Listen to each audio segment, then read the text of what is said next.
Good morning, Radically Rural. How is everybody? Woo!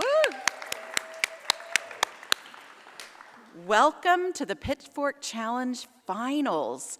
I personally think this is the most exciting part of Radically Rural, but there have been some pretty awesome things that have happened. I do not have a poem to read.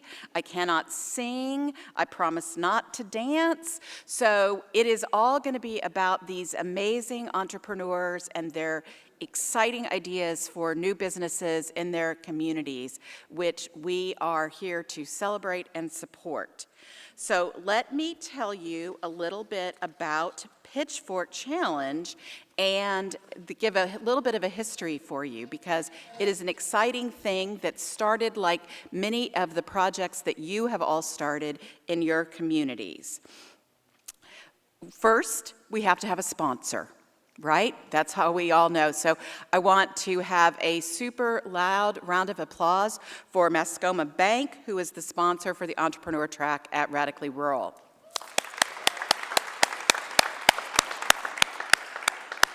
Okay, so I want you to erase from your mind all things Shark Tank, and I want you to listen to what the PitchFork Challenge is about. It is a business pitch competition focused on supporting, yes, supporting the rural entrepreneurial ecosystem. It was intentionally created to provide money and momentum to increase the rate of rural startups by supporting the idea phase and the early challenging years. We created the PitchFork program in 2016. That's the Royal Re. I don't really get credit for this. It's all of the amazing people at the Hannah Grimes Center. In 2016, to the response of low startup rates in rural areas, which continues to this day. This is not just another pitch competition. Remember, not Shark Tank, but a great way to jumpstart ideas, connections, and small businesses. First thing I want to do is introduce the judges for today's challenge. I'm looking down at them. I'm going to have them stand up and wave to the audience here. I'm sorry, those of you online, you will just hear their voices. You won't get to see them in person. Janine Rubin, who is the Director of Operations at Involution. Janine, welcome. Julie Glossner, who is the Southern Regional Director of the New Hampshire Small Business Development Center. I'm sure you all have those in your states as well. They are an amazing resource for small businesses in their communities. Natty Hussey, who is the Director of Business Acceleration at the Brattleboro Development Corporation. That's a neighboring state, and we are glad to have Vermont represented in the House. Patrick Moore, the Business Relations Manager at the Skowhegan Center for Entrepreneurship. Skowhegan is a rural community in Maine, so we have our other neighbor to the east represented in the House. And then Roy Wallen, the CEO of Directional Healthcare Advisors, a local entrepreneur that has been really supportive of our programs. Okay, now we get to the part that is nerve-wracking for all of the people standing on this side of the stage. The people presenting today, there are 6 finalists, have been working on their pitches for the last 10 weeks. So they have been hard at work over time. And now they are here to present for the final time. Can we give them a round of applause for how far they've come?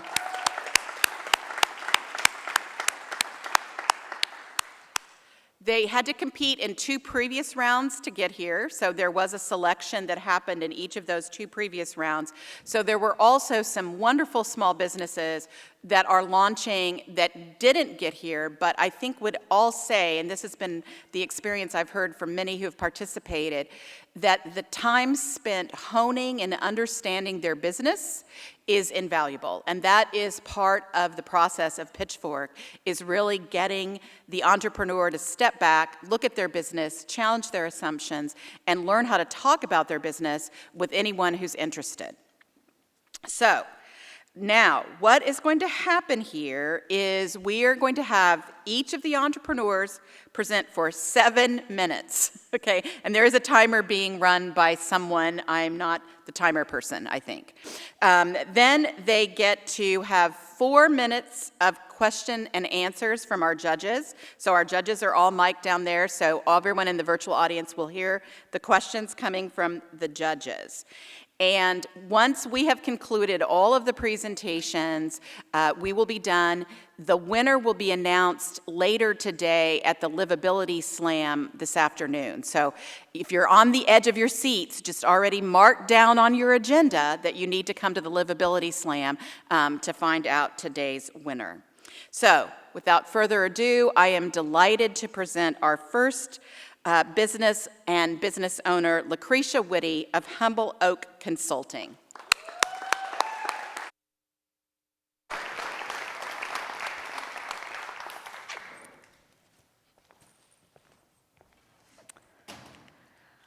Hi, I'm Lucretia. I'm the founder of Humble Oak. We are a diversity, equity, and inclusion consulting firm located in Etna, New Hampshire. We're part of the Upper Valley.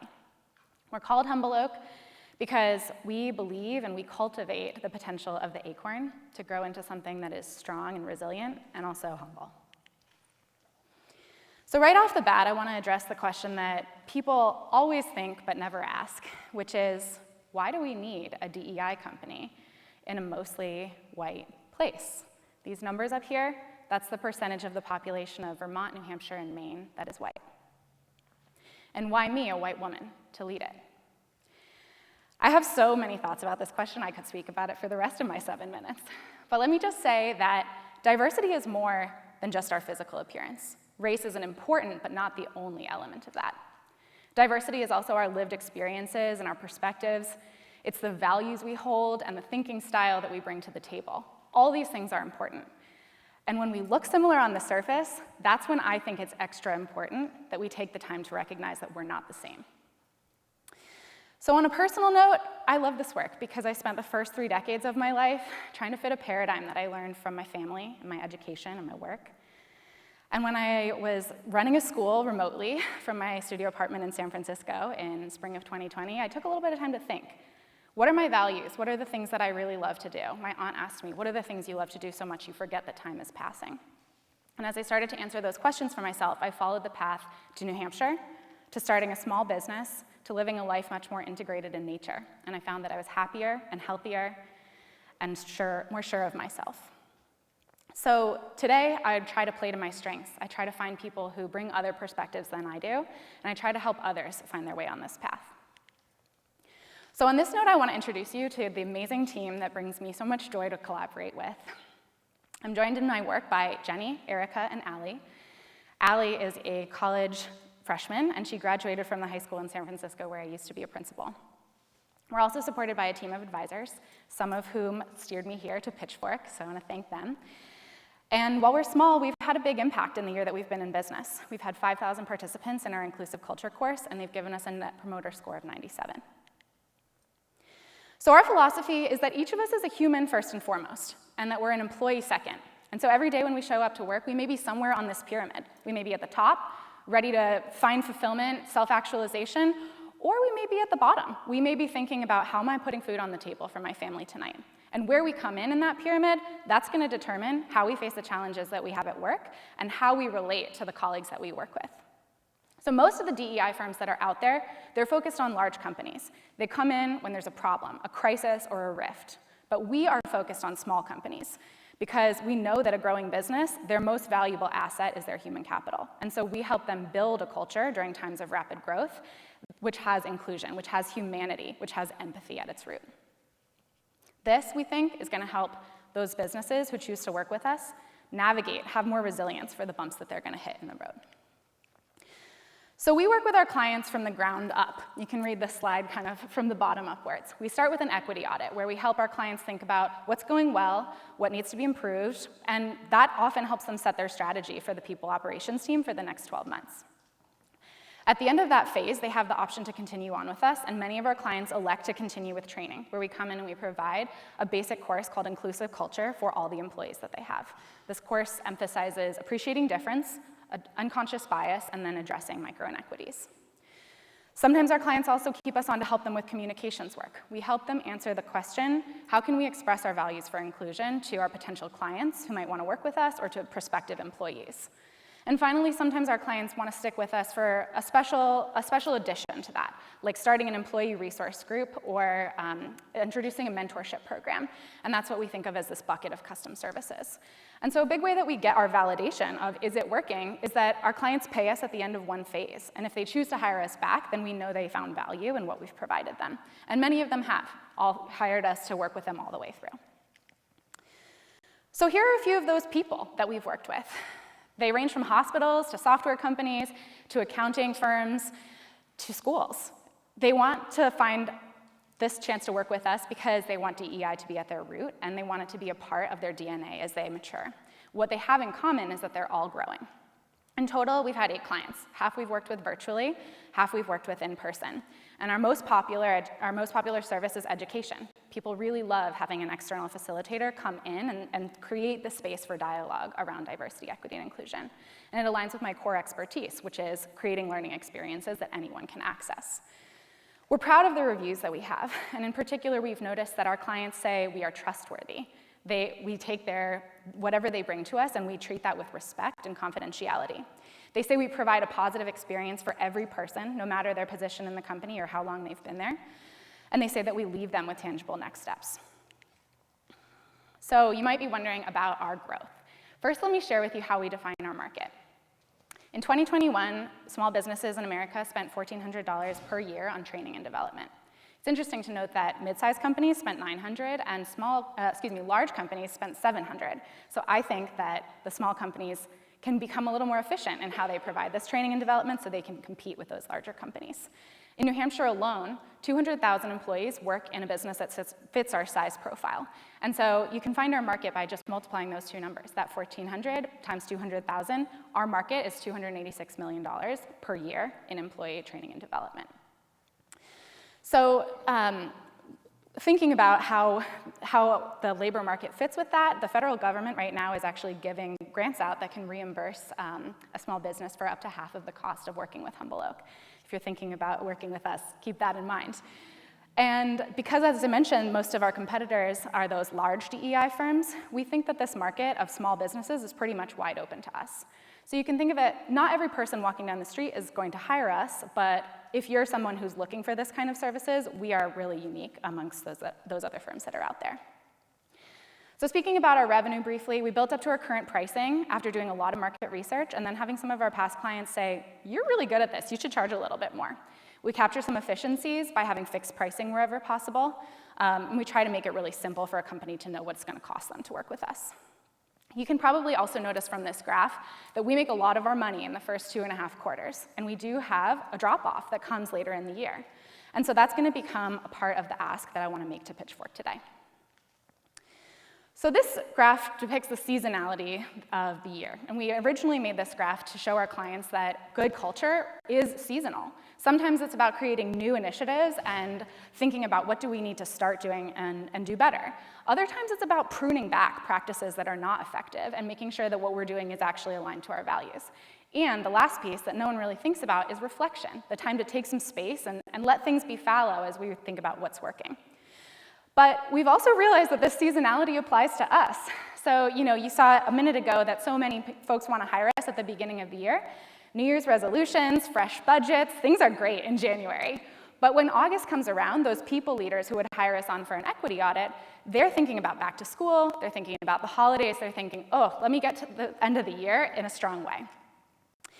And so that's something that we need to consider for the health of our business going forward. We think that there's an opportunity for us to create a complementary business line to the business-to-business services that we currently do. And our idea is that we should start with the question, what don't people leaders have time to do during that busy fall rush? Well, they don't have time to do a DEI course for their 5 newest hires. They don't have time to support their new managers in thinking about inclusive leadership practices.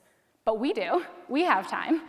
And so what we want to do is create an inclusive leadership course that's going to be open enrollment for our past clients. And so anyone who's beginning their management journey, who doesn't have that forum for collaboration and coaching, can come to Humble Oak and we can provide them that training in how to be the most inclusive leader that they can be. So if awarded the PitchFork Prize, we would use this investment to conduct product development interviews with people leaders in our network. Then we would develop the inclusive leadership course for new employees. Third, we'd promote open enrollment versions of Inclusive Culture, our existing course, and Inclusive Leadership, our new course. And finally, we would establish partnerships with companies doing HR in our geographic area so that if they want to offer DEI services to their existing clients, that's another way that they can support them. So this open enrollment strategy, it's not just a one-off. It's something that we would use over and over again to complement the business-to-business services that we do at the beginning of the year. So an investment of $10,000 today, we project will net us $96,000 over the next 3 years. So I'll just end by saying, we are here today because we want every person to have the opportunity to succeed. And as Maya Angelou said, success is liking yourself, it's liking what you do, and it's liking how you do it. So visit our website to learn more about our community impact and the classes that we have coming up. And thank you for considering us for the PitchFork Challenge.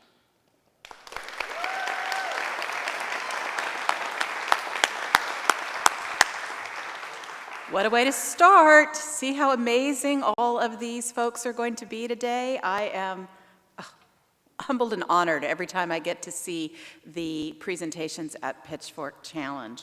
So we are going to turn to our judges for their time for questioning. I have been advised that I was completely wrong about the technology, not the first time in my life, and you can in fact see the judges if you are online. So judges, you can't make funny faces or anything thinking that you are not being seen by all of our online attendees. All right, so I will turn it over to the judges. Hi, this is Julie. I loved your pitch, and I just wanted to find out a little bit more. You gave an example of the New Hampshire clients, the target. So what about targets outside of New Hampshire? That's a great question, Julie. I've definitely been lucky to have clients outside New Hampshire that have helped me get my toehold as a business. And a lot of those have been in places that I've lived before, like California or Washington, D.C. But for me, this is my home, and this is where I want to work. And it's a place where I don't know that we have the same type of dialogue about diversity and inclusion. And to give you a sneak preview of where I want Humble Oak to go, I think that diversity and environmentalism are linked, and I want to figure out how that happens, and I want to do it in my home environment. Thank you. Great job on your pitch. Quick question. Tell us about competition. Yeah, so as I mentioned earlier, we believe that most of the specialized DEI firms are working with larger institutions, like Dartmouth, town next door to me. They've got a really robust DEI initiative, and they've got a super deep endowment to support that. Hospitals, any really large employer is, kind of the main target for our competitor DEI firms. So we think that our focus on small businesses and growing businesses, that kind of emphasis on scaling, is really unique amongst those with DEI expertise. And we bring perspectives within our team from around the country and different, kind of values within the diversity space. Thank you. Can you talk a little bit more about your team? Two aspects. One is, you talked about the core team that you work with. Beyond that group, what resources are you drawing into your company as you grow? And can you talk a little bit about diversity of your team? Yes, absolutely. So I'm going to start with my team and go outwards.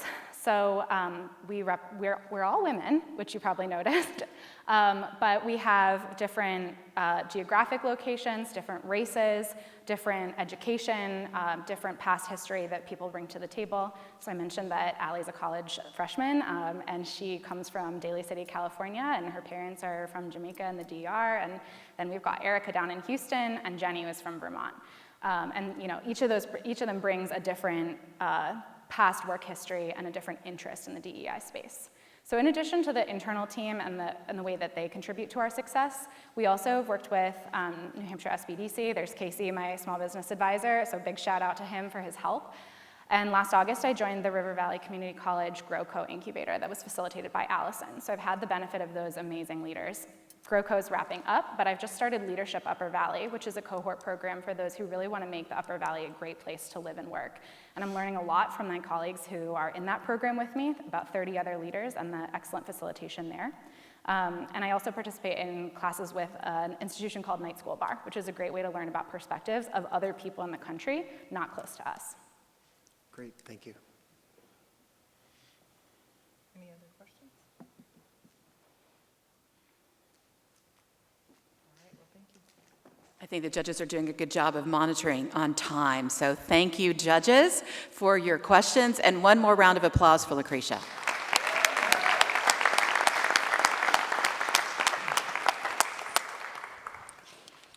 All right. Our next business owner and business is Patrick Erickson from EH&P Green. Now, he's going to do a little adjusting of the monitor, so I'm supposed to amuse you while that's happening. And so one of the things that I want to talk to you about is that there are going to be roundtables at noon after this event, and everybody should pick a roundtable, look at your session and see what roundtable you would want to go to, and then be sure and mark for Livability Slam. And the other thing is that there will be sessions at 2 o'clock today. For those of you that kind of encode a schedule, you probably saw that yesterday's session started at 1:30, but today's session started at 2 o'clock. And I believe Patrick is ready to go.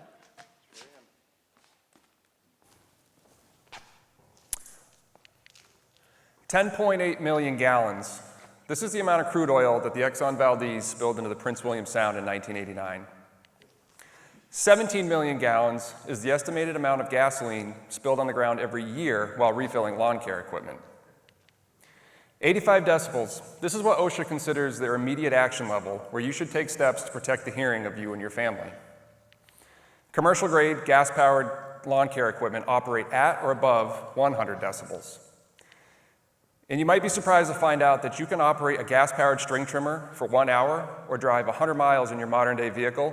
Either way, you'll create about the same amount of emissions. My name is Patrick Erickson. I own and operate EH&P Green, where our mission is to provide sustainable, zero-emission, quality lawn care to our customers. How do we achieve this mission? It's the electric difference. At EH&P Green, we operate no internal combustion engines. Therefore, we have no gas to spill. We produce the smallest noise amount possible, and we create no emissions. On top of that, all of our equipment can be charged using solar power, making us truly sustainable. So what is the electric solution? Well, it starts with this machine right here. This is our 52-inch mean green commercial-grade battery-operated lawnmower. 8 hours of continuous runtime while creating the same beautiful cut as a gas mower, all while creating only 78 decibels and no emissions. The rest of our equipment includes battery-operated push mowers, string trimmers, leaf blowers, and many other tools and attachments for just about any job. So why me and why this business? When I was 9 years old, like any kid, I started to mow my family's lawn. I absolutely fell in love with it. In fact, I was actually the kid whose parents had to say, stop mowing the lawn so much because it was just brown and dead all the time. Fast forward into adulthood, I began to work part-time in the green industry, and after several years, I started to notice coming home tired. I was coming home tired from the vibrations from the tools, I was tired of the noise, and I was really tired of the fumes. And I started to think that there had to be a better way. I've also always been of a green mind towards our planet, and I started to wonder at what cost are we providing these beautiful lawns? So I started to do some research, and the facts that I found were truly startling. Some of them I presented to you earlier on. I also thought that if I felt this way, there had to be others out there that did as well. So I began to do some research and actually began to really obsess over this fact. Back then, battery-operated lawn care equipment was just coming on the market, and after several years of researching and actually going and mentoring with another company in the area that was providing some of these services, I put together a business plan.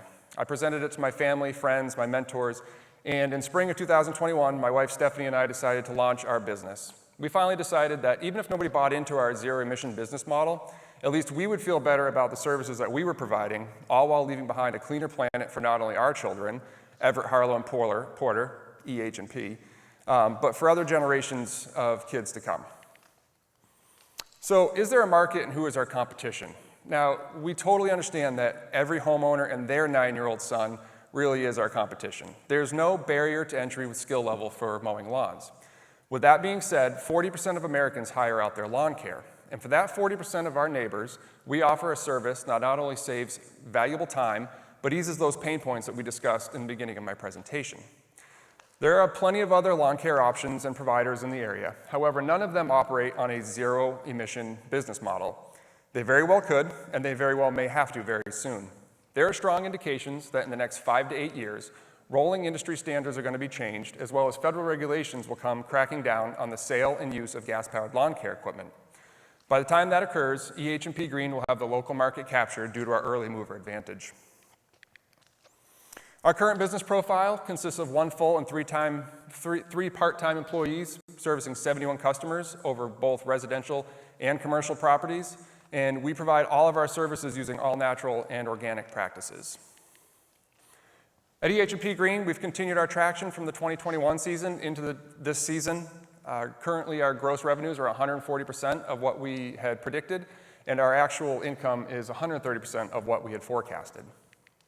This success has allowed us to really pour back into our community. We provide both lawn and snow services on a donated level for several local groups. We sponsor local youth sports and community events. And we actually also, with the help of my wife Stephanie, host a program at the local elementary school where we teach kids how to plant and care for seeds, quite literally planting our roots in our community.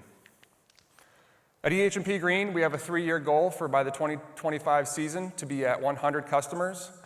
Now, we understand that we are going to need to grow as far as personnel-wise. And I understand that the narrative lately has been that of the dwindling workforce. We see it every day. We're not immune to it. I once read, though, something that really stuck with me, and it stated that in business, you have to use every unfair advantage that you have. I have one. Prior to going full-time in our business, I was a full-time career firefighter paramedic. I now have access to a group of highly motivated, talented individuals who are always looking for part-time work. So as you can see, over the last few years, EH&P Green has been gaining reviews, and we've been making the news. We've been featured in the Brattleboro Reformer, the Monadnock Shopper News, and this spring we actually went national when we were interviewed and featured in Landscape Management Magazine in an article about the electrification and the future of lawn care. So now the real talk. What are we going to do with this investment? EH&P Green is going to use your investment to improve not only our top line, but most importantly for the investors, our bottom line. To improve our top line numbers, we're going to use $5,000 to increase our SEO services, increasing our online presence. We have a wonderful website, but we have to get potential clients to it. Our average residential customer brings in $1,700 of business every season. If only 3 customers find us via an online search, we've achieved a 100% return on that investment. The remaining $5,000 will be used to install solar panels and a battery bank on our trailer, allowing us to not only charge all of our equipment on the go during the day, but we will no longer have to worry about the rising electricity prices as we've seen in the last few months. This will obviously decrease our overhead and increase our bottom line. On top of that, EH&P Green will have become a 100% truly self-sustaining business. My name is Patrick Erickson. My company is EH&P Green. I encourage you to check out our website for more information and follow us along on our journey on our socials. Thank you very much.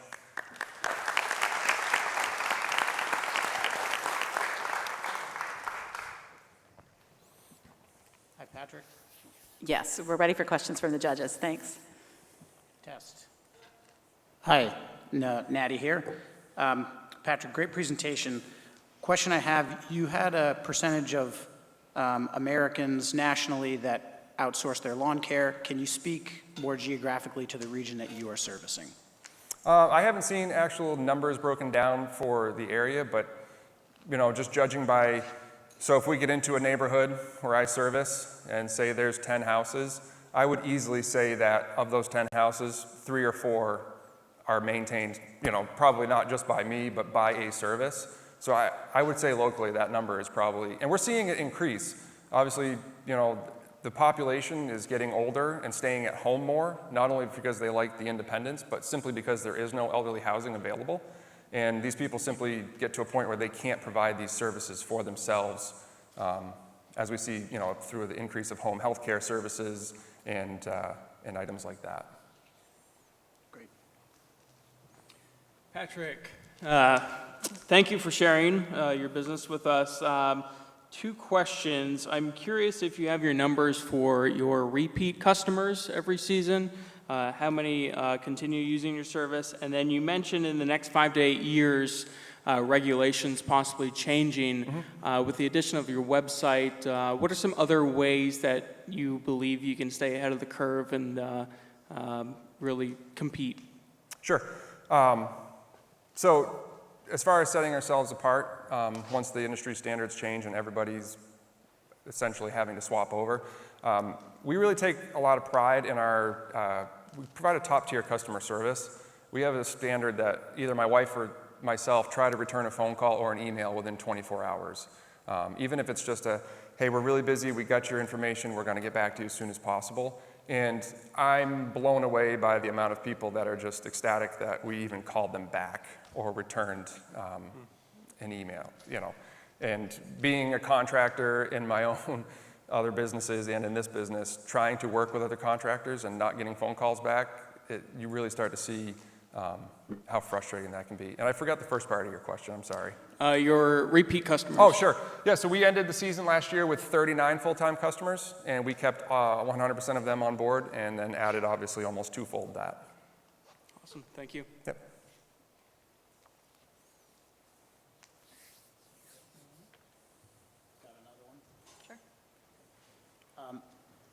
Patrick, can you speak to, being that it's a seasonal business, employee onboarding and retention within the service offerings that you have not being the standard of the industry at this point?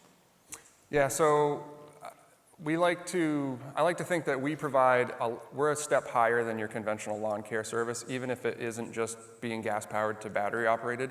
We're more of like a white glove service. And I'm trying to create a company culture that will attract and retain employees, high quality employees that have the same mindset and goals as us. I've actually been stopped a lot this season by employees of other companies that either want to just check out the equipment, some of them, you know, can we take it for a ride, you know, and they're just blown away by, you know, even just the handheld string trimmer. Walking around all day, if you can imagine, you know, everybody here has probably done it for 10 minutes at home. If you walk around for 8 hours all day with that vibrating in your forearms and smelling it, by the time you go home, I think the string trimmers are really what people are blown away by mostly. But so I unfortunately have not advertised a lot, and it's my own fault as far as trying to get employees on board. I'm kind of comfortable with where we're at right now. But I think it would take a very small advertising campaign to at least gain 1 or 2 full-time employees that would transfer over from existing services. Okay, thank you.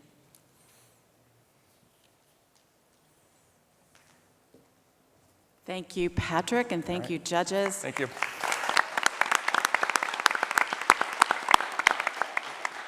I hope everyone is seeing the theme emerge that I'm seeing emerge, that the entrepreneurs that have already presented are leaders in their community and looking forward, and that is definitely a part of the entrepreneurial mindset that we love to see cultivated and grown, and it's part of what makes our rural community so dynamic. So our next presenter is going to be Dan Field of Bending Branch Farm.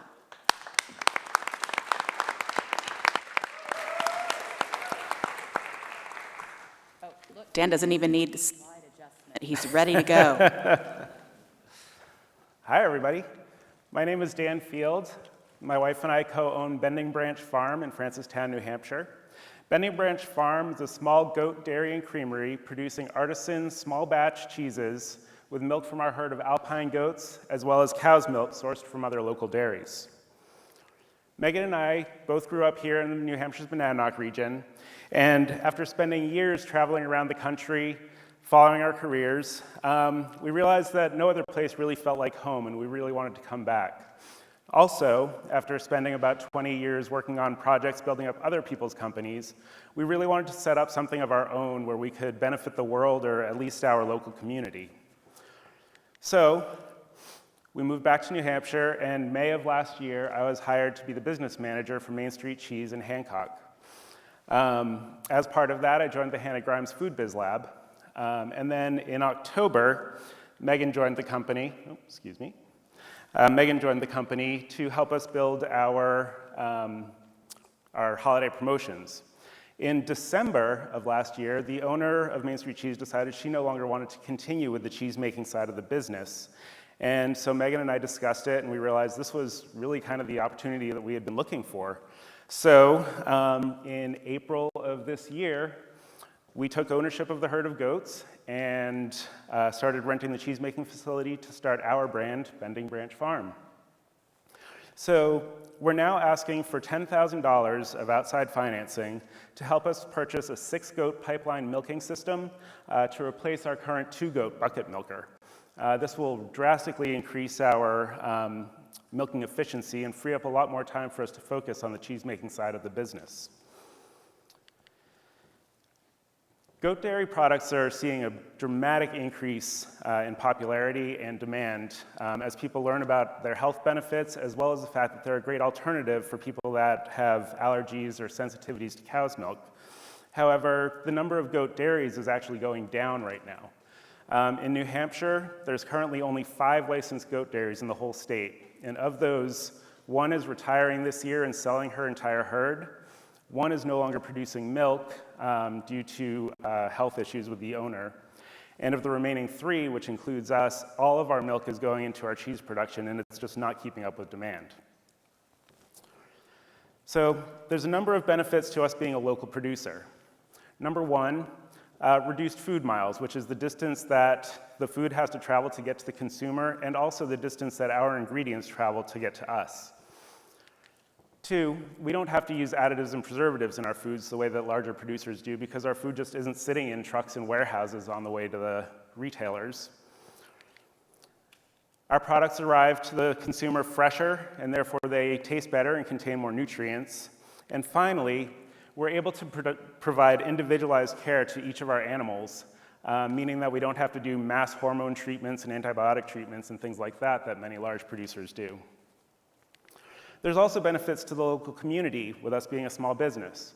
We're able to partner with other small businesses to help get the word out through social media about both our business and the other businesses.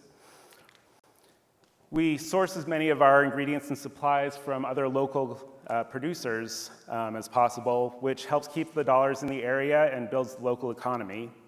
And finally, through our regenerative agriculture practices, we're doing our small part to help build up the soil, which helps to sequester carbon and retain water, reducing flooding in the area.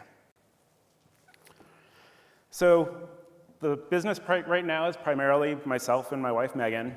However, we're not in this alone.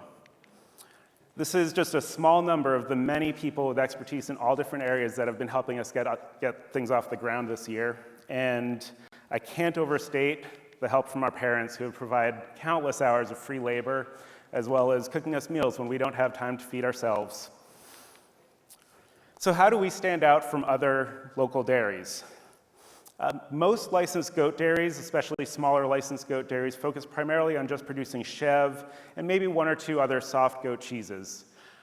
We plan on offering these, but additionally, we're going to be doing hard and semi-hard aged cheeses, as well as other cultured milk products, such as raw goat yogurt and raw goat kefir. Our projected sales are strong. As I mentioned, this is a market with a large unmet demand, and we have a list of stores and restaurants eager for our product as soon as we're able to increase our capacity. Based on our forecasted capacity, we're projecting a growth of about 20% year over year. Currently, we're primarily selling through 4 farmers markets, but our products are also available in 4 small grocery stores and on the menu of a local restaurant and a local food truck. So as I mentioned, primarily right now we're selling through direct-to-consumer through the farmers markets. However, as our capacity increases, we see more of our sales shifting over to a wholesale clientele.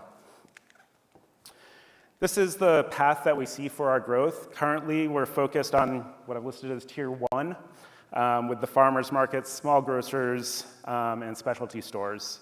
As we kind of cap out that market in our area, we can then look at expanding into larger grocery stores that have a focus on local produce, such as Hannaford's, Trader Joe's, places like that. And we can also look at expanding our radius out into larger markets such as Boston and Concord. And then once things get about that scale, we can then start looking at partnering with distributors, regional distributors like Food Connects, and also potentially shipping our product elsewhere. So growth is naturally inherent in our business. We have to breed our goats every year in order to get the milk. This is our buck Roy, who will be joining the herd shortly.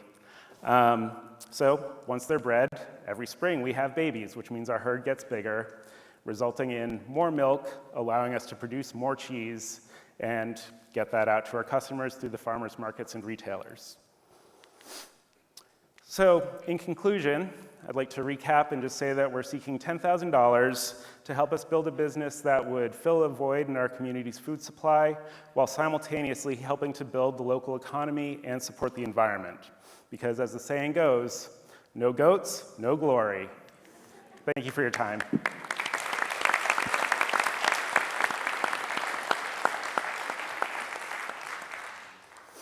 Thank you, Dan. I hope everybody ate a good breakfast because we're embarking on a series of food and beverage businesses, and it's going to be hard on you if you haven't. So are we ready for questions from the judges? I'll start. Great presentation, Thank Dan.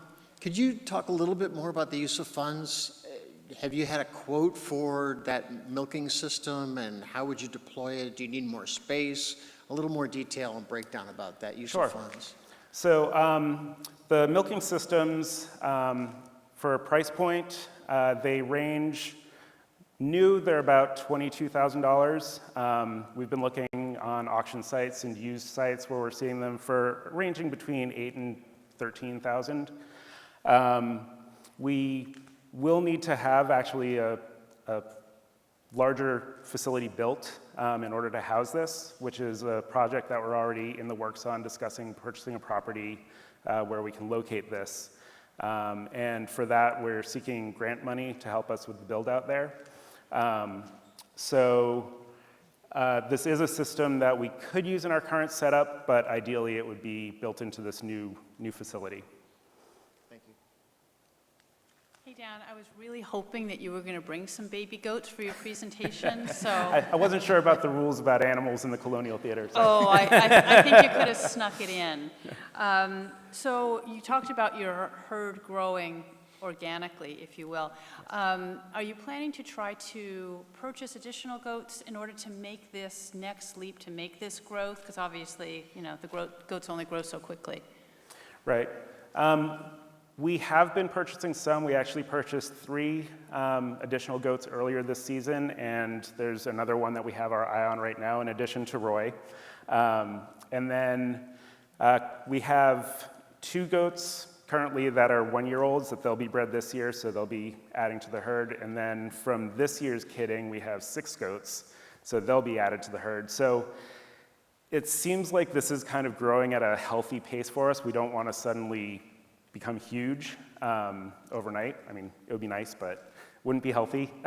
So we're kind of comfortable with the pace that the herd is growing just based on the breeding. And that is going to grow exponentially, obviously, as our herd gets bigger.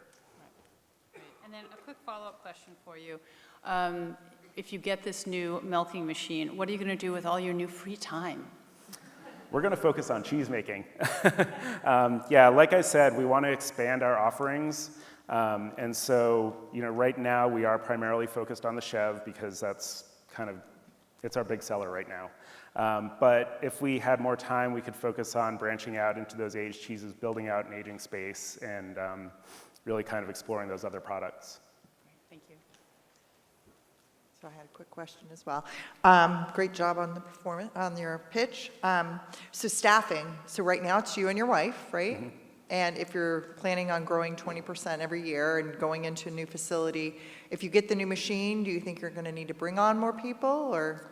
So if we get the new machine, it would actually help us sort of not have to bring on more people, at least initially, because right now, it's mostly my time. I spend about 3 hours in the morning and 3 hours in the evening milking right now, which as we get more goats is gonna become just too much.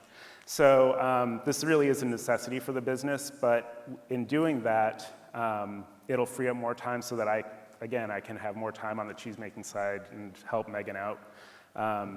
We have a part-time milker who does a couple shifts a week right now, and we may look at increasing hours there, but I think that we could keep it to maybe 1 or 2 part-time people initially for the first several years. Thank you.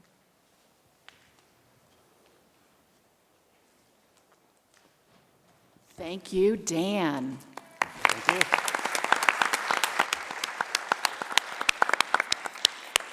Okay, we're halfway through, and we are seeing another theme emerge. People care about the environment. Yay, right? So all of these businesses have positive impacts for the environment, and that is exciting. I want to just let everybody know that if you are online, I hope you are using your emoticons with a lot of gusto, because we want to hear your applause as loudly as we hear the local applause right now. So our next presenter is Blake Amaker, Copper Cannon Distillery.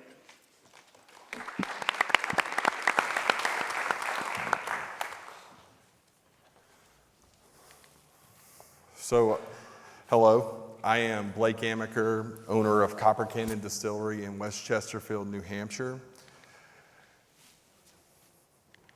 So I really want to begin with the story of how we made the distillery. It all started with my cousin and myself. We planned a family trip out to Ireland. We were traveling around Ireland, going to a bunch of bars, a bunch of distilleries, having a couple of drinks. We went to Jameson, we went to Bushmills, and we were sitting at Bushmills, and we were like, hey, we really want to start a business together, and what better business to start than something we both love, a distillery. So we ended up coming back to New Hampshire. We're both engineers. I downloaded some schematics off of the internet.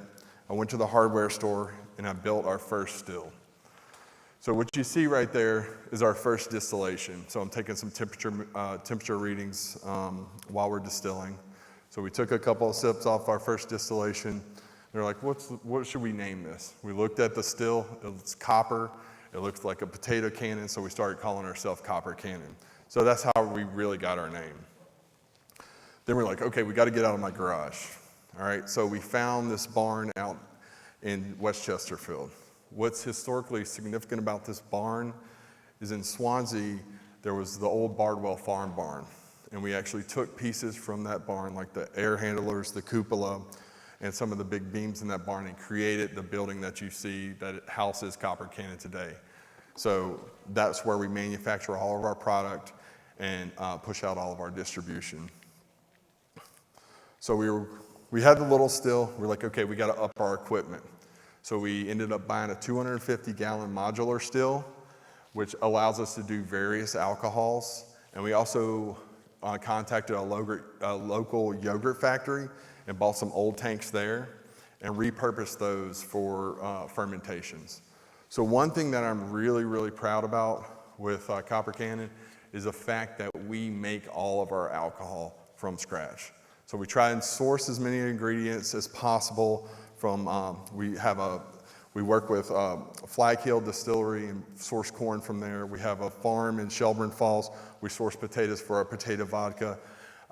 Unfortunately, we don't grow sugar cane up here, but we do source molasses from Florida and Louisiana. And that's what makes me proud about Copper Cannon. A lot of craft distilleries actually buy alcohol and they'll rebrand it. We make everything from scratch, so we know what's going into the alcohol. So this is a pretty significant event. This was around 6 years ago on my birthday. We actually became a legitimate distillery, and we did our first distillation. So it's been a long road. So we at Copper Cannon are always looking for growth opportunities. So I worked with 13 different distilleries within New Hampshire. We created New Hampshire Craft Spirits Organization, and we actually rewrote legislation to be able to allow us to serve cocktails at distilleries. So this can open a really good revenue stream for us and a profit center for us at Copper Canyon. So our proposal is that we really want to create an environment at Copper Canyon where somebody can come in, sit down, have a pizza or some food, and have a cocktail with spirits that we make. So that's really what we're trying to create at Copper Canyon. So what do we do at Copper Canyon? What are our main products? So our niche at Copper Canyon is rum. So we have a molasses-based fermentation. We do all of our home fermentations, all of our own distillations. It's a New England style rum. We also have a maple rum, which really caters to the taste of New England. We have a potato vodka, like I mentioned, we get potatoes from Massachusetts. And then also we've been pushing into the bourbon. We just released one of our bourbons that sold out in like a month. So we have a lot of different products, and a lot of them are award-winning. So our niche market is rum. So rum worldwide is a little bit over 14 billion. We're really focused on the New Hampshire market and only capturing about 1% of that, which is around 450K. So that's our short-term goals. So this whole new opportunity pushes us into a whole nother market. So now we're in the restaurant bar market. That's a little bit under $1 trillion. So this could be, if we do it right, this could be a really good profit center and revenue center for Copper Canyon, so it's a big deal for us.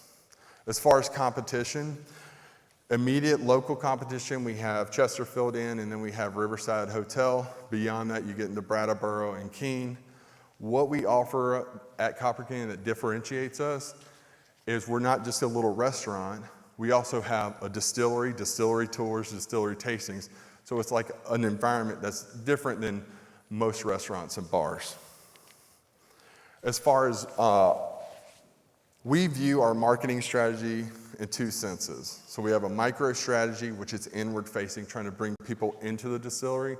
And then we have a macro strategy, which is more aligned with pushing our product out through restaurants, brand awareness, and through liquor stores. So this opportunity really aligns with the micro strategy. And I think it really will offer something nice for the community to come hang out, have something locally made, and just enjoy an area with their families. So as far as traction, we already have an audience that follows Copper Canyon through our social media outlets. So we'll be pushing to leverage that audience to make them aware of what's going on. Plus we'll be pushing through other social media outlets just to generate ads and push those out there. We've already hired Cheshire Media, a local company, to create photos and TikTok videos for us. So we're really looking outward to try and bring people in. As far as our team goes, it's myself and my cousin are the two founders. My wife is our marketing manager. Jamie is our production manager. My sister, Sarah, is our graphic designer. And the guy dressed up there is Dan McKeough. He really helped Copper Canyon get started in the beginning. As far as financials, this opportunity is really what we were looking for. So we saw in 2021 and 2022, we're kind of flatlining as far as revenue goes, and this offers a good revenue and a profitable revenue stream for us to really make a step change at Copper Canyon. So if we win the $10,000, what are we going to do with it? We're going to invest in growth. If you look at that, I got a little drawing up there with the outside bar, and we're also going to hire a new employee to manage that area out there. So I pulled together this layout. So this is the front yard of Copper Canyon. This is how it would look. We have some privacy trees, really create a nice little nook back there. And then also, you can see the cost breakdown that we're looking for. What I've already done, just to understand the feasibility of this idea, I already built that bar. So the bar on number 1 there is already built, and we did a dry run with YPN on Saturday, and it was a really, really big hit. So I think the feasibility of it and the profitability of it is there. So I endearingly call this like a Copper Canyon's pizza plan. So we have steps to go through in order for us to get to that point. Number 1 is getting with the planning board and making sure it's okay with them. So I already have a meeting scheduled with them in October. Beyond that, it's getting the licensing and permitting, understanding the sourcing of our ingredients, and then building out the space. And then once that's done, we're looking to launch in April of next year. Thank you, and I appreciate your time.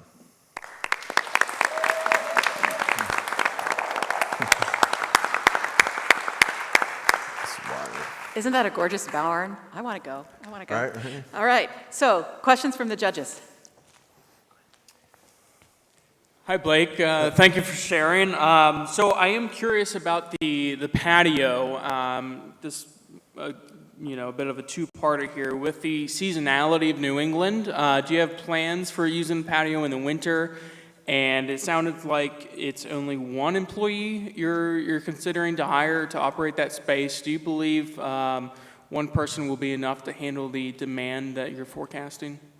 So when I started Copper Canyon, we've always kind of bootstrapped stuff, and I don't push in too hard. I have a phased approach to everything. So as far as seasonality goes, I've been working a lot with, if you're familiar with Carol's in Rindge, she has it's more of a food truck type seasonal business. And I think we're going to have to align with the seasons as far as that goes. And what we do typically is we would go from April to October, see how that works. And then in November and December, we're really pushing into the holiday season where people are buying. So that's going to push us back into the distillery, into our tasting room where we already have that established. So that employee can help there. What they also can do is help with production in that area. So I can shift that employee around. It's not just like, hey, it's a seasonal job. So we'll have that maneuverability with that employee.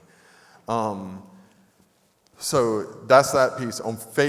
As far as my next phase would be to create some type of closed-in area to where that bar could extend, and then you'd have a closed-in area in phase 2 of this. This is more like phase 1, do it as inexpensively as possible, understand what you're doing as far as profit margin, revenue, and then push into phase 2 to create, hey, now we have like an adult Disneyland out there, right? So that's what we're looking for. Perfect, thank you. Hi, Blake. Question, it'd be foolish to assume that logistical disruptions, supply chain disruptions can't ever happen again. So you're talking, some of your ingredients for your alcohol is coming from locally, but it sounds like sugar and molasses coming from Florida and Louisiana, I believe you said. Talk to me about that being your largest seller. If that gets disrupted, how do you shift? So to be honest with you, from a supply chain standpoint, I have a couple of different vendors. So I've diversified like my vendor access points associated with how I get it. Now, if it was a bottoming out of just molasses in general, I have the ability to shift to other alcohols.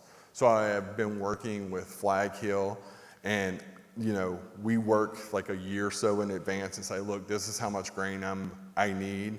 So I have that source like pre-planned.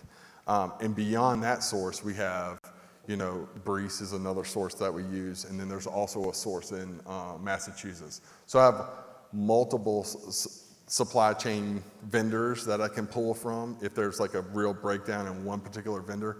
If there's just a bottoming of the market on one particular raw material, I have to shift to different alcohols. So I have that ability. Does that make sense?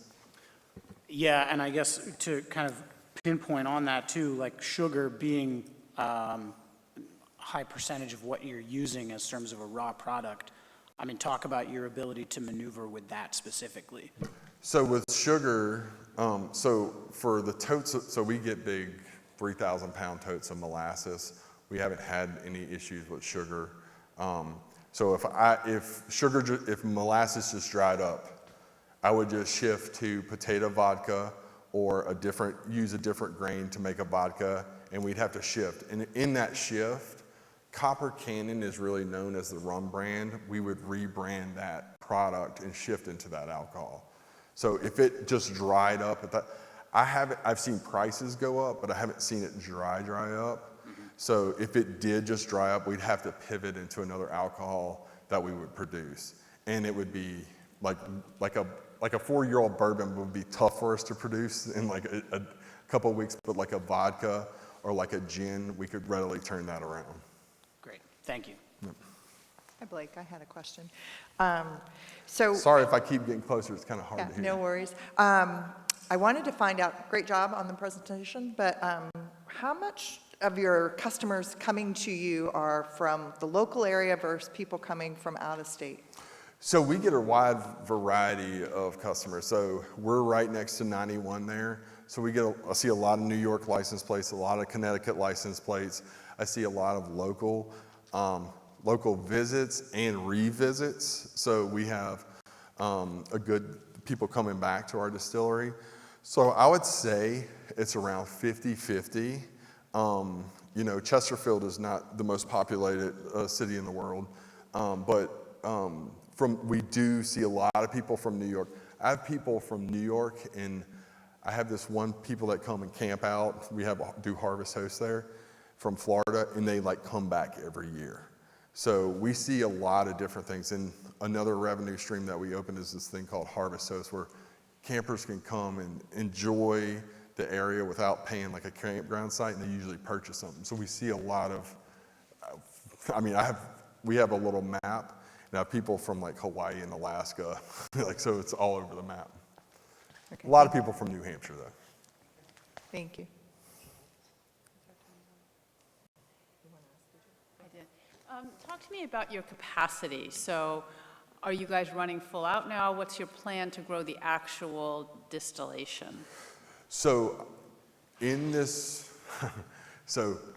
one distillation, I can produce enough alcohol for all these people in this room for a year. Have you met Julie? Wait, what? I said, have you met Julie? I don't know about, you know. But I mean, capacity right now isn't a problem for us. We are really focused on sales and creating a demand.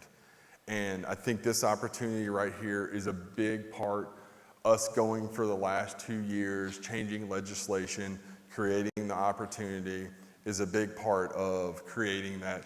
Not only will people be there like, oh, I want pizza or food, but also, hey, I'll buy a bottle. Hey, I'll buy some maple syrup. I'll buy some merchandise, whatever. Got Did it. I answer your question? You did, thank you. Yeah. If we were running the still every single day, it wouldn't fit in that building. There'd be so much alcohol. Got it, okay, thanks. Okay, so it sounds like endless alcohol is available if demand is there. So you guys, I'll let you be the judge of that. Perhaps you can email Blake later. Okay, thank you, Thank you. Blake Amaker.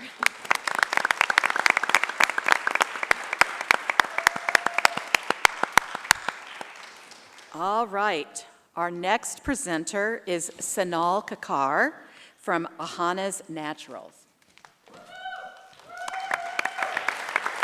And we're going to give her a little minute to adjust the technology because we've had a little change in staffing due to some changes, so let her give her that minute.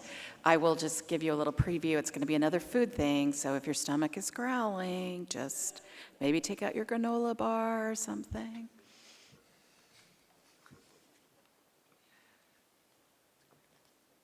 All right, Sanal is ready. Let's hear from Sanal.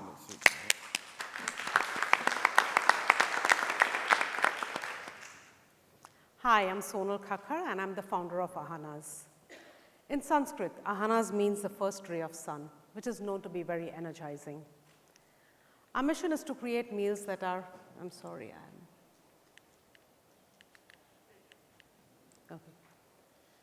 Our mission is to create meals that are energizing, nutrient-dense, flavorful, fast, and convenient. Being a mother of 3, I've always been on the run. I found it very difficult to find meals that were convenient, fast, flavorful, as well as healthy. With my background as a nutritionist, I've always been very conscious about the meals that I served my family.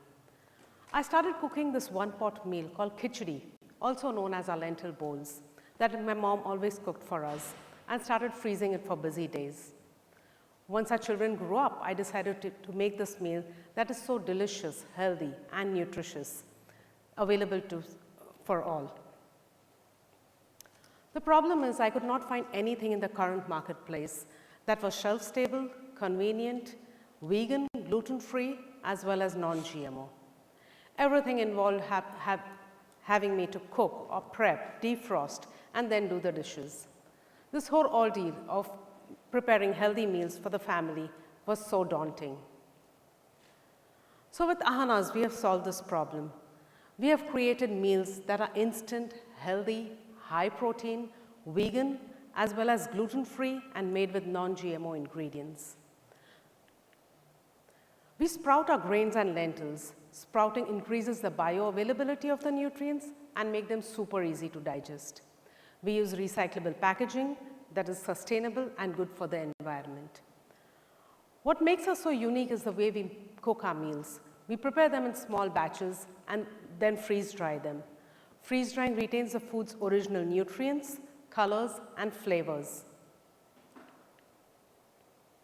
We employ women from rural areas and provide them healthy working environment. We also provide them transportation and babysitting facilities and feed them and their children healthy, nourishing meals every day. Although the instant food market is constantly growing, we do stand out and have disrupted the market with our lentil bowls. They are prepared with healthy, nutrient-dense ingredients that are high in protein. They contain 15 grams of first-class plant-based proteins, are lower in sodium, and we never add any sugars. Our flavors are inspired by the different regions of India, that is Bombay, Delhi, Madras, and Jaipur. Although Bombay masala is our top seller, we do know people love all our meals because our variety pack is a top seller in all our e-commerce platforms. We started in 2020 with a sale of 22,000. By 2021, we grew almost 3 times with a sale of 60,000. And this year, we are on track to grow to 151,000. As we can see, we are steadily growing on Amazon, but we do plan on focusing on growing into all other e-commerce platforms and get our foot into the retail distribution. As the demand increases, we will continue to produce our meals in smaller batches to save the spices and the flavor of the spices of our meals. We do have a capacity to produce 50,000 cups per month, which is equivalent to 1 full 40-feet container load. I'm happy to say that we just started ordering a 1 full 40-feet container load and have planned it for every quarter. We started selling on our website and soon got into Amazon. We are one of the fastest growing brands on Amazon and fastest growing category leaders on Snack Magic and instant meals. We are gaining a lot of traction on Fair.com, Pod Foods, and UNFI Marketplace. I'm excited to share that we just got into our first chain stores in Central Market, which is out of Texas, and they have 15 stores in the area. While we are working on getting into retail distribution, we do plan to continue growing strong on our e-commerce platforms, mainly for 2 reasons. 1, it is more profitable, and 2, we can control the sales and the payment. With this as a base, we will try to set our foot on the retail platforms, as well as we will continue to grow online with advertising on Google and social media platforms. We will partner with groups working on environmental issues to help us engage with our core demographics. We will partner with other online companies to do some cross promotions, and we will do a lot of in-store sampling. Our target consumers are adults between the age of 25 to 55 and people with on-the-go busy lifestyle. We are also focusing on college dorms and office cafeteria where people are looking for quick and delicious healthy meals. Our consumer is not necessarily only vegan, but also open to trying vegan food and open to trying different cuisines also. We have started targeting the camping industry and are seeing a lot of traction on that. When it comes to competition, we pride ourselves with having at least 15 grams of first-class plant protein in each cup. We freeze dry our meals to retain its original nutrients, and we also sprout our grains and lentils to make our meals more nutrient dense. We are, of course, gluten-free and kosher certified. We have some great customer reviews and a 30% repeat customer rate. We have a great team of highly experienced people and very passionate about their work in the food industry. Hillary is a 30-year veteran in the food industry and is helping us with sales and marketing. Satish comes from a multi-generational food family and has a strength on logistics and operations. Jeff is also a 30-year veteran in the food industry and is very passionate about his work. He has helped several brands with successful exits. Bill is an expert in graphics and designing, and he can change the face of any product that he works on. And the next slide will prove that. So last year, we rebranded our products with the help of Bill, and we can all see how impactful that is. We do give a lot of credit for our redesigned cups with a lot of increase in our sales, online sales, as well as getting foot into central market. Now the win and what it could mean to us. If we are the lucky winners, we plan to use 50% of the money to increase our sales and 50% to reduce cost. We plan to get our cups printed. Currently, we have labels on our cups. So with that, we will reduce 12 cents per cup on our labor cost as well as material cost. That will be equivalent to $6,000 in savings with each container load. And we plan to order 3 container loads every year in the coming year. So that will lead to $18,000 in savings. With the next $5,000, we plan to increase our online sales budget.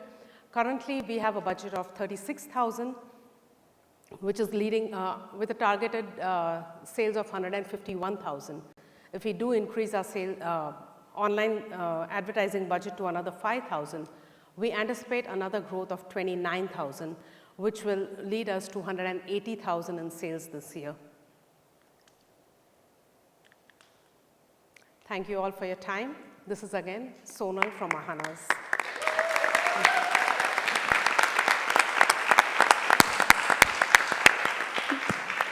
Brand management but for Ahana and Bazooka in the same, that's hilarious. All right, so judges, are you ready with your questions? Great job on your pitch. Thank Really you. appreciated the information on your use of funds. I thought that was really well done. Can you tell us if you're planning to increase your number of offerings and what your research is right now on new products? So in the current next year, till 2022, we are going to continue with this, but we are already planning on having a variety of lentil bowls in retort. That was focused on 2023, but we're already doing our R&D and the costing work is working out very well. Excellent, thank you. Thank you. Great presentation. Thank you. Very impressive team. Thank you. What I didn't see in that team, though, was there was a picture of it, the actual production team, not necessarily management. Can you talk about that a little bit? So our production is happening in India. 90% of the production team is women, and it's also led by a women team. We employ women from the rural parts where they do not even have a mode of transportation. So we provide them transportation, we provide them babysitting facilities. In fact, till the age of 6, we also educate their children while the women are working. So we have a great team, and we are not too worried about growing our capacity, which would mean that we will be able to employ more women. Great, thank you.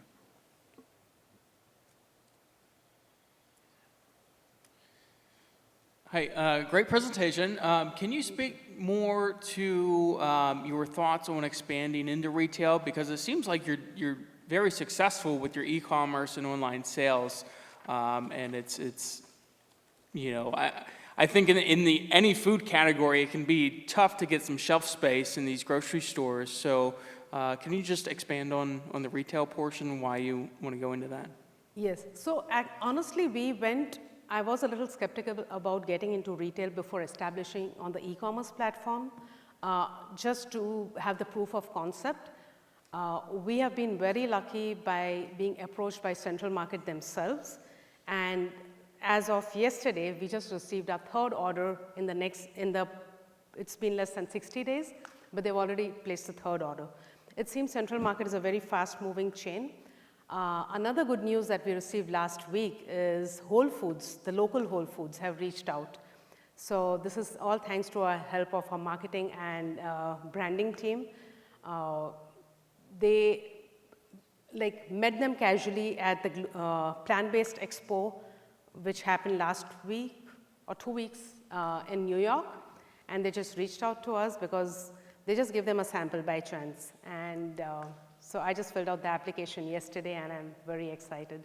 So we wanted to go slow because of the competition, but they made me feel very confident saying that we don't have really anything in the shelf-stable space, which is ethnic, which is actually nutritious. We are doing very well on college dorms. I'm just so excited because yesterday we got a sample request from Michigan State University. So this morning I just shipped it out. So St. Mary's has been ordering from us, and the feedback we got, the very next day that they put out, everything was sold out. So we are very excited to be in that space. Initially, I was a little hesitant about getting into retail because of all the cost and the shelf space it requires. But the way it is moving, we will continue to grow on e-commerce, but we are slowly, very confidently moving into retail. Great, thank you. Talk to us about your margins. Right now, we have a 40% margin. I believe when we get into retail, it is going to be about 30%, and that is the reason we are going to leave e-commerce as a revenue-generating model, take that money and focus on retail. With e-commerce, we have gained traction with our online ads. We've been pretty successful with that. We were initially not doing Google Ads, but now Google Ads has also started giving us traction. Initially, I was a little disappointed, honestly, with the Google Ads, but I think now over a period of time, it seems they learn the algorithm, and we are seeing a lot of traction on our website also. So while we are focusing on e-commerce, we are slowly transitioning to retail also. Right, thank you. Thank you.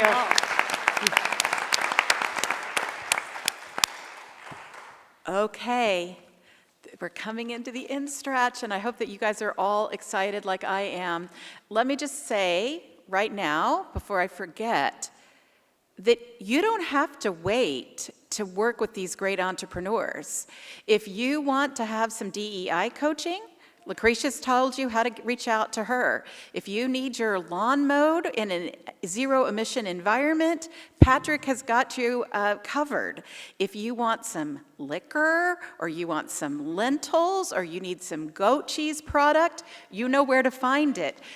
You are all welcome and encouraged to support these entrepreneurs with your customer business, but also talk them up on your social networks. Project it out. This is the way that we build each other and keep going. So don't think that your role is simply here to be a passive cheerleader.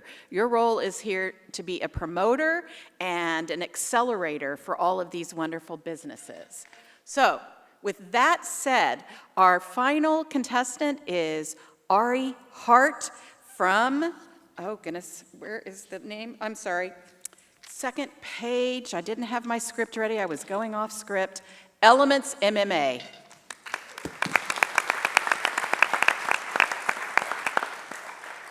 Hey everyone, Ari here, owner of Elements MMA. I'm an author, a father, and a lifelong lover of martial arts. I was bullied as a child and the victim of violent crimes as an adult. But the more I focused on my martial arts training, the less I felt like a victim. And so I opened Elements MMA with the mission of empowering our community with practical martial arts training in a safe and all-inclusive environment. Elements is a martial arts studio with something for everyone. Currently, our youngest student is 2 and our oldest is 70. We offer classes in 7 martial arts disciplines, as well as yoga and fitness. Our approach is to offer training in each of the elements needed to feel confident in both self-defense and competition scenarios. Trained in this way, you will never be out of your element. Our children are growing up scared of one another due to bullying. Women don't feel safe walking the bike path alone at night. And officers are turning to their weapons quickly because they don't have adequate hand-to-hand combat skills. The salve for these wounds is proper martial arts training. We teach kids nonviolent solutions to bullying, as well as how to defend themselves in case of an emergency. We teach adults from all walks of life and of all shapes and sizes how to utilize leverage and dexterity rather than brute force. And we teach first responders confidence in non-lethal combatives to promote safety for all. We knew a well-run martial arts studio would thrive in this region due to our experience working and training in other studios. Elements is unique because we focus on safety, practicality, cleanliness, and we have a wide range of offerings to choose from. At Elements, there's always a smiling face to greet you at the front door and brand new equipment to support you in your training. The magic that makes our studio special is the 4 elements approach. Grappling arts, like Brazilian Jiu-Jitsu and Judo, require adaptability and fluidity that is embodied by the water element. Striking arts, like boxing and Muay Thai, require speed and power, which is embodied by the fire element. Strength and conditioning is the foundation from which we stand our ground, a quality embodied by the earth element. And the mobility and the mindset derived from the yoga practice keep the body safe and the mind calm in the face of danger. Qualities embodied by the air element. As you can see from this pie chart, we generate the majority of our monthly income from recurring memberships, about 80%. We generate additional income from workshops, summer camps, and private lessons, which attract a demographic who may not be interested in a monthly commitment. And we make a small amount of income selling uniforms and gear, drinks, and snacks.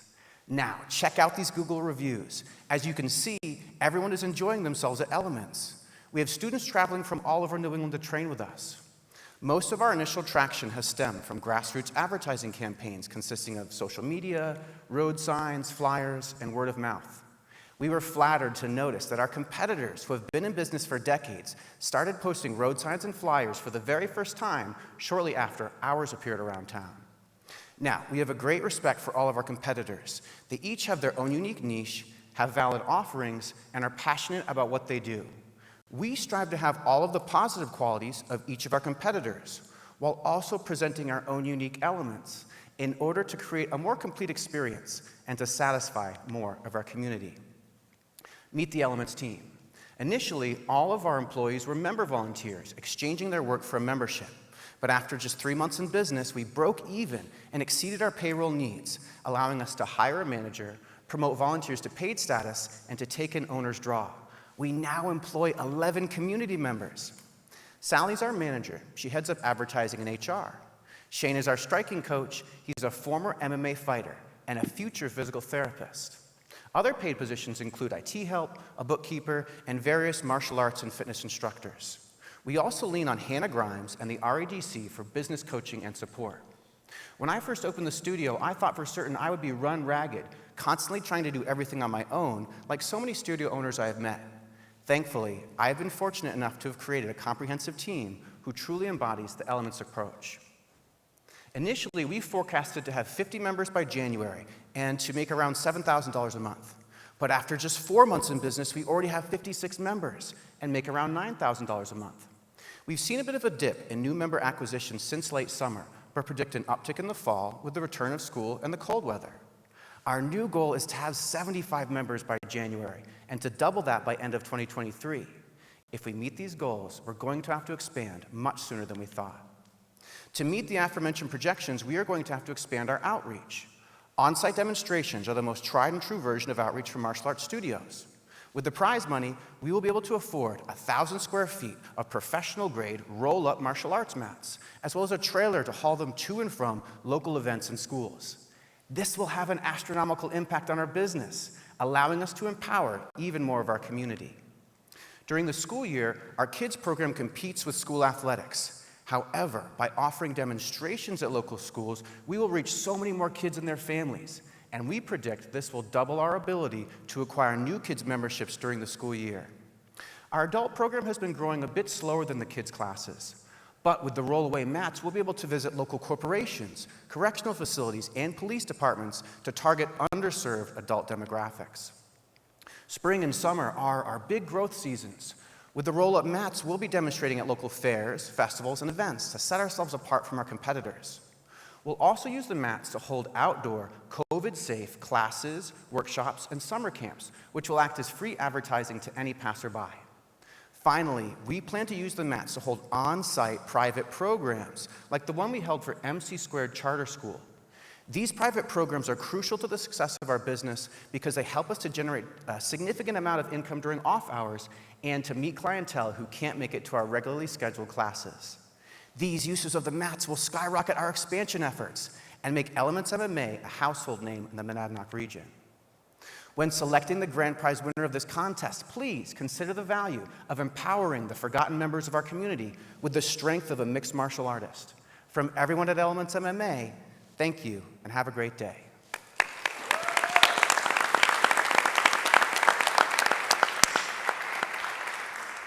Okay, I was listening and I said 2 to 70. Oh, I'm so sad that I'm so closer to the 70-year-old than I am to the 2-year-old.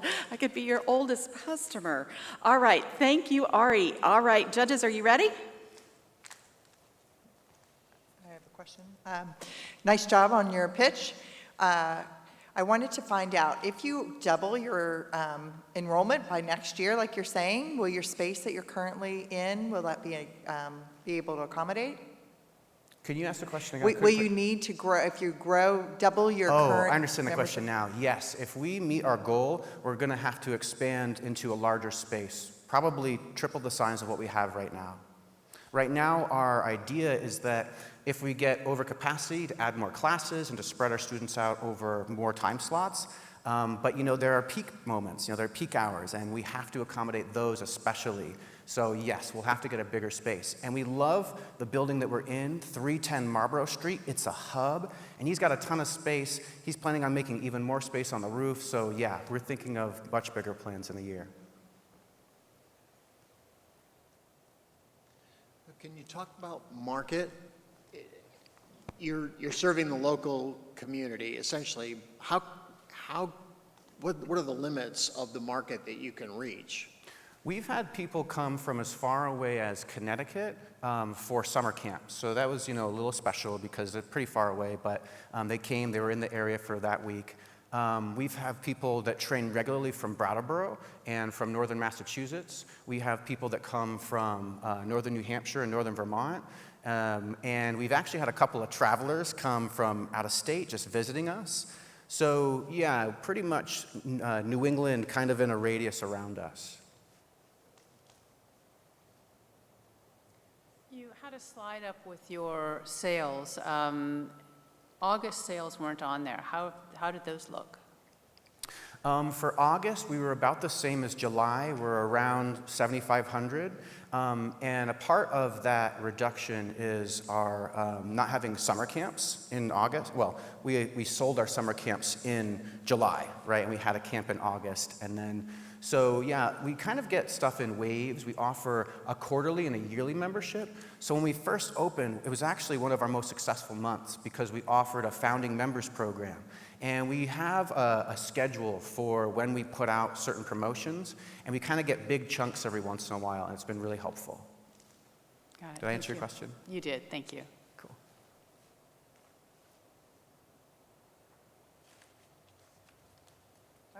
Do you find you get a lot of private lessons, or is it more group? The private lessons have been a little bit slower going. Actually, that was what I was doing before I opened Elements. I was a yoga therapist and a personal trainer just doing private sessions. And since then, COVID kind of crushed the private session market a little bit. And so, no, it's been mostly group classes.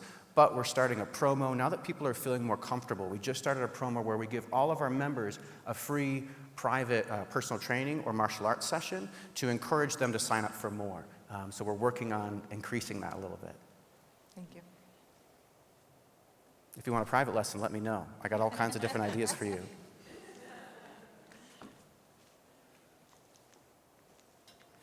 All right, let's give Ari a final round of applause. Thank you. Okay, let me explain what's going to happen next. This concludes our pitches, but Come on, guys. We can't let them go without one gigantic round of applause. I want every emoticon in the chat. Get up, stand up. Let's really.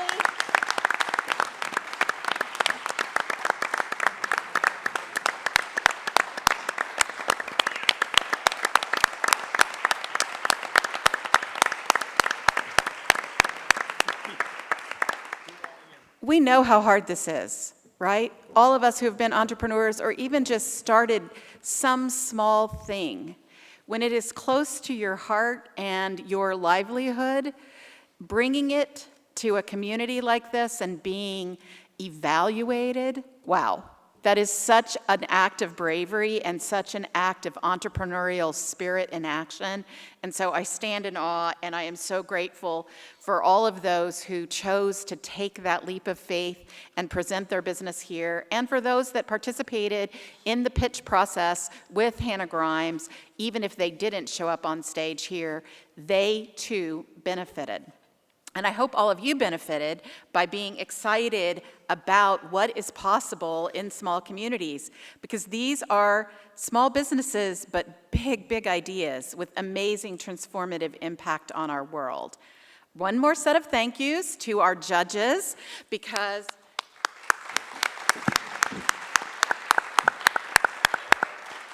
nobody wants to be them, right? We all want to give, like, this is a time where I actually believe in the everybody gets a ribbon kind of approach. So I would love it if there are people in the audience that feel so moved that you think a $10,000 award should go to someone, you just feel free to walk right up to them and talk to them about providing them with an award.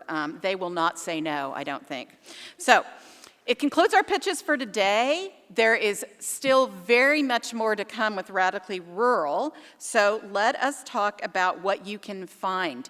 You can get your agenda out and find the roundtables. You can also ask your neighbor, find out what they're going to, and then you can also attend a session this afternoon, and then finally, don't forget to come to the Livability Slam. Now, how many of you still have your programs in your hands? I hope all of you, because on that program, there is a QR code, and if you are super excited about PitchFork and how you could use this platform in your community, if you put your phone camera on that QR code, you can download the PitchFork guide. And that is a gift that Hannah Grimes is providing to you for how you can do it yourself in your community. They have used this platform for more than just the challenge. They've also done it with comprehensive economic development strategy idea slams and other kinds of things. So PitchFork is a robust platform that you can have access to free of charge. The Hannah Grimes staff is also standing by ready to help you implement PitchFork if you want to do that, and you can be in touch with Sarah Powell, their programs director, and she will talk to you about how Hannah Grimes can accompany you in that journey and serve as a consultant to your program. And then finally, I think I'm right, Sarah, you're going to do an information session? Yes. There will be a follow-up information session that you can sign up for about PitchFork and how to make it come true in your community. So I don't want you to miss out on that, and that's why that QR code is right there for you. So thank you so much for turning out in the rain or turning on your screen and sitting patiently in your home office. We are so excited you have been here, and we are so delighted by these 6 entrepreneurs who are making our world a better place. Thank you again.